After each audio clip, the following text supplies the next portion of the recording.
എന്തുകൊണ്ട് മഴക്കാലത്ത് പകർച്ചവ്യാധികൾ കൂടുന്നു എന്ന് നിങ്ങൾ ചിന്തിച്ചിട്ടുണ്ടോ?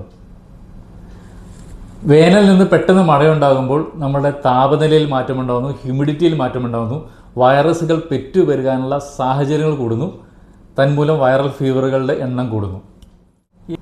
ചിരട്ട, ടയർ, ചെടിച്ചട്ടി ഇവയിലെല്ലാം വെള്ളം കെട്ടിക്കിടക്കുന്നത് മൂലം കൊതുകുകൾ പെറ്റുപെരുകാനും കൊതുകുജന്യ രോഗങ്ങളായ ഡെങ്കി, മലേറിയ, ചിക്കൻ ഗുനിയ പോലെയുള്ള അസുഖങ്ങൾ പെട്ടെന്ന് പടരുന്നു.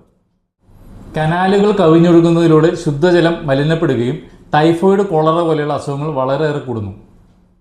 എലി പോലെയുള്ള ജന്തുക്കളുടെ മലമൂത്ര വിസർജ്യം മൂലം മലിനപ്പെട്ട വെള്ളത്തിൽ ജോലി ചെയ്യുകയോ നടക്കുകയോ ചെയ്യുമ്പോൾ നമ്മുടെ ശരീരത്തിലുള്ള മുറിവുകളിലൂടെ എലിപ്പനി വരാനുള്ള സാഹചര്യങ്ങൾ വളരെയേറെ കൂടുതലാണ്. പെട്ടെന്നുണ്ടാകുന്ന കാലാവസ്ഥാ വ്യതിയാനം ശാരീരികമായും സാമ്പത്തികമായും മാനസികമായും നമ്മളെ സ്ട്രെസ്ഫുൾ ആക്കുന്നു. സ്ട്രെസ്സ് കൂടുമ്പോൾ നമ്മുടെ ഇമ്മ്യൂണിറ്റി താഴോട്ട് പോകുന്നു. ഇമ്മ്യൂണിറ്റി താഴെ പോകുമ്പോൾ നമ്മൾ രോഗത്തിന് അടിമപ്പെടും. നിങ്ങൾക്കൊരു പകർച്ചവ്യാധി ഉണ്ടായാൽ അതിൽ നിന്ന് നിങ്ങൾക്ക് രക്ഷ നൽകാൻ, അതിൽ നിന്ന് നിങ്ങൾക്ക് രോഗശാന്തി ഉണ്ടാവാൻ, നിങ്ങളുടെ രോഗപ്രതിരോധ ശക്തി വളർത്തുവാനായിട്ട് നിങ്ങളുടെ തൊട്ടടുത്തുള്ള ക്വാളിഫൈഡ് ആയിട്ടുള്ള ഒരു ഹോമിയോപ്പതി ഡോക്ടറെ കാണുക. അദ്ദേഹത്തിന് തീർച്ചയായിട്ടും നിങ്ങളെ സഹായിക്കാൻ സാധിക്കും.